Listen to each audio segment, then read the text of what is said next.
தெரியுமாது எப்படி அம்மா வருவாங்க இந்த மாதிரி ஆகிட்டாங்க.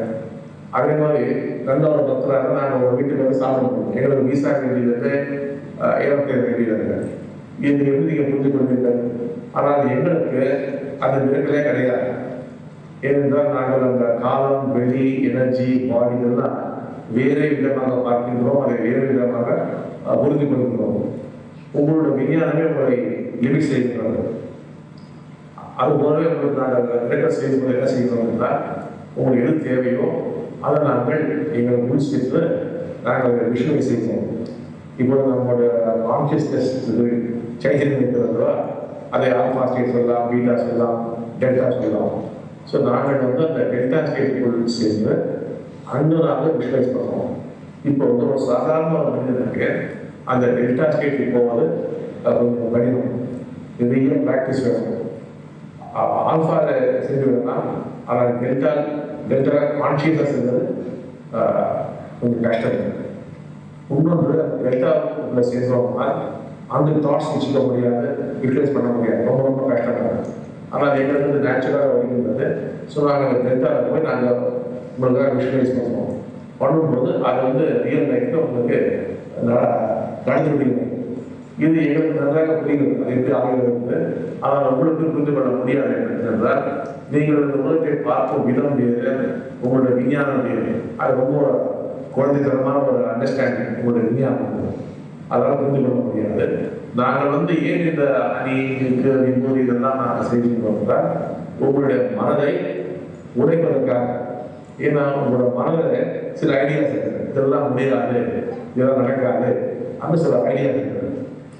என்னதான் மிரக்கல் பண்ணாங்களோ, உங்களுக்கு ப்ராப்ளம் சால்வ் பண்ணாங்களோ அது அந்த கன்வின்சிங்காக இல்லை.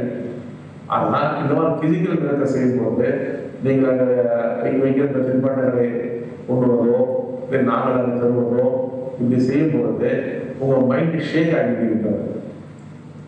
உங்களோட விஞ்ஞானம் புரிந்து கொள்ள முடியாது. அந்த மைண்ட் பிரேக் ஆகும். அந்த மைண்டு பிரேக் ஆனால் உங்களுக்கு இன்னும் மிரக்கல் செய்ய முடியும், உங்களை இன்னும் மாற்ற முடியும். ஆனால் முக்கியமாக என்னோட கோல் வந்து உங்களுக்கு முக்தி அளிப்பதை. அந்த முக்தி பெற வேண்டும் என்றால் மனதிலிருந்து விடுபட வேண்டும். அதுக்கு அந்த மனதை உடைக்க வேண்டும்.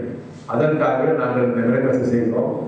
நாங்கள் என்ன உங்களுக்கு காட்டிக்கிறோம் என்றால் பாருங்கள், உங்களால் புரிந்து கொள்ள முடியாது. ஸோ இந்த மைண்டால் புரிந்து கொள்ள முடியாது. மைண்டுக்கு லிமிடேஷன்ஸ் இருக்குது. மைண்டுக்கு அப்பாற்பட்ட எவ்வளோ விஷயங்கள் இருக்கிறது நாங்கள் வந்து உங்களுக்கு கம்யூனிகேட் பண்ண பார்க்குறோம். இன்ட்டு ஒரு கான்ஷியஸ் மைண்டு, இன்ட்டு ஒரு அன்கான்ஷியஸ் மைண்டு.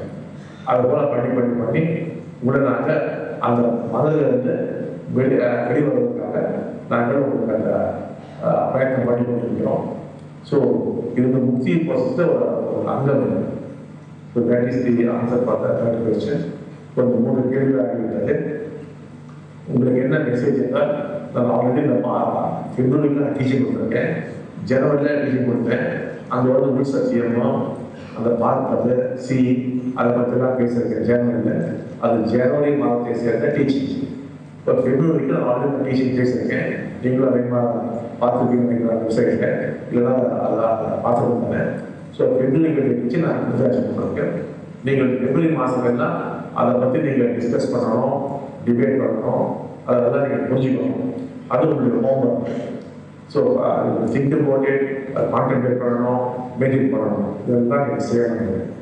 செய்த பிறகு மார்ச் செய்வோம்.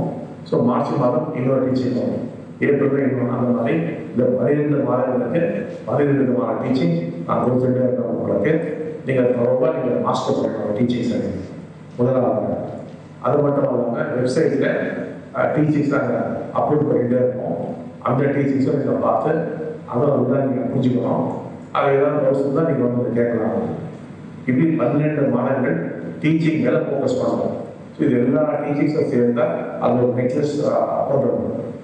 ஒன்றின் மேல் ஒன்று ஆதாரப்பட்டிருக்கிறேன் இந்த டீச்சிங்ஸ் எல்லாம். அது நல்லா அண்டர்ஸ்டாண்ட் பண்ணணும் இன்டெலெக்சுவலாக. அதனால ஒரு கிளாரிட்டி வந்து அதை வந்து ரியலிஸ்டாக மாறாது. உதாரணம் ஒரு டீச்சிங் வந்து your thoughts are not your thoughts. ஆனால் அதை உங்களால் புரிஞ்சு கொள்ள முடியும், ஆனால் அதை பார்க்க முடியாது.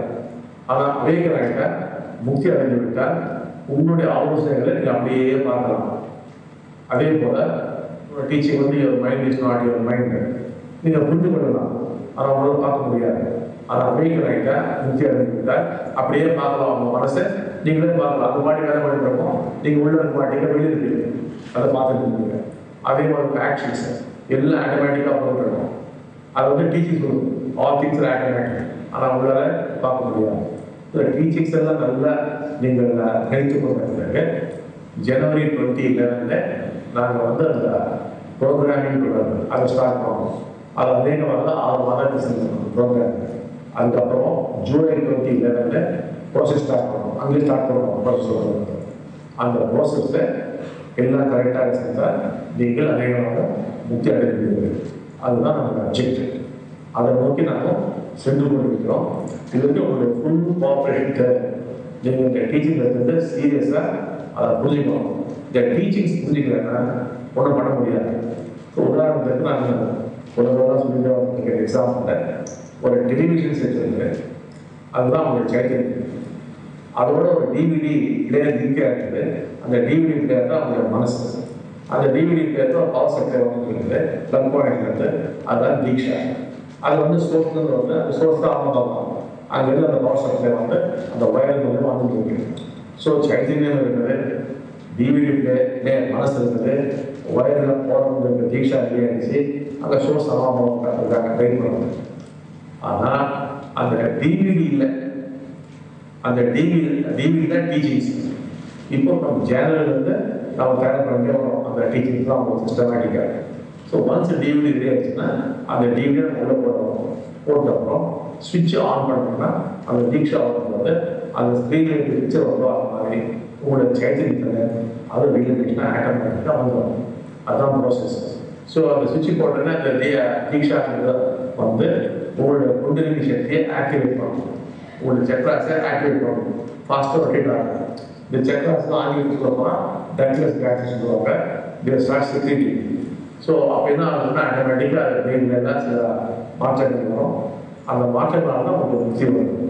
ஸோ இதெல்லாம் இது இன்னொரு இருக்கிற டெக்னாலஜி, ஸ்பிரிச்சுவல் டெக்னாலஜி. ஸோ அதெல்லாம் பர்ஃபெக்டாக இருக்குது. இப்போ வேண்டியது என்னன்னா இந்த டீச்சிங்ஸை நீங்கள் நல்லா டைஜஸ்ட் பண்ணணும். அதை வந்து நீங்கள் நல்லா ஃபோக்கஸ் பண்ணி அதை புரிஞ்சுக்கணும். அது சிஸ்டமேட்டிக்காக பண்ணணும். அந்த நெக்ஸ்ட்டு ஜனவரி ஆகிப்போச்சு, பிப்ரவரி ஆகிப்போச்சு, நெக்ஸ்ட் 10 months நீங்கள் ஃபோக்கஸ் பண்ணணும். ஸோ முக்கியமாக உங்களுக்கு வந்து அந்த பேஷன் தமிழ் சொல்ல அந்த தவறை அது இருக்கணும். உங்களுக்கு வந்து எப்படியாவது அடையணும். அது எப்படி வரும்? நீங்கள் முதலாவதாக என்ன உணரணும்னா நீங்கள் என்ன ஜெயிலில் இருக்கீங்க. என்ன ஜெயில்? அந்த ஜெயில் பேர் என்ன? மைண்ட், மனசுங்கிற ஜெயிலில் நீங்கள் வாழ்ந்து கொண்டு இருக்கிறீர்கள். இதில் என்ன லைஃப் இல்லை? ஒரு மெக்கானிக்கல் லைஃப், அர்த்தமற்ற ஒரு வாழ்க்கை. மார்னிங்கில் நைட் வரைக்கும் ஆல்மோஸ்ட் சேம். ஆங்கிலம் சொல்ல வேண்டும் என்றால் மீடியாவில் லைஃப் சொல்லலாம். ஒரு மெஷின் லைஃப், மெக்கானிக்கல் டெய்லி அதுதான். அது எவ்வளோ பெரிய மனுஷனாக இருந்தாலும் தான் life still is very mediocre and mechanical. Morning night அதே டே food, ஈட்டிங்கு, talking, running around, fighting, ஆசை எக்ஸைட்மெண்ட்டு, இதுதான் லைஃப். தினம் இதேதான் ஒரு கடைசியில் வயசாக இருக்குது, செத்து போகும். டயபெட்டிஸோ அந்த ஹார்ட் அட்டாக் ஸ்ட்ரோக் போயிடும். இதுதான் நம்ம லைஃப். அதில் ஒரு மீனிங் இருக்குன்னு ஒரு அர்த்தம் கிடையாது. ஆனால் நீங்கள் என்ன செய்கிறீங்கன்னா அந்த ஜெயிலை ரொம்ப அழகாக டெக்கரேட் பண்ண முடியும். ஃபர்னிச்சர் நல்லா இருக்குது. சோஃபா செட் இருக்குது, டைனிங் டேபிள் இருக்குது, கிச்சன் இருக்குது, ஏசி செட் எல்லாம். இந்த டெக்கரேஷன் மனசில் அது அட்டாச்மெண்ட் ஹஸ்பண்டோ, ஒய்ஃபோ, சில்ட்ரனா, நேமோ, ஃபேமோ, மணி இதெல்லாம் தவறு கிடையாது. அதெல்லாம் தேவை. இந்த தான் இந்த ஜெயிலை வாழ முடியும். ஸோ நாங்களும்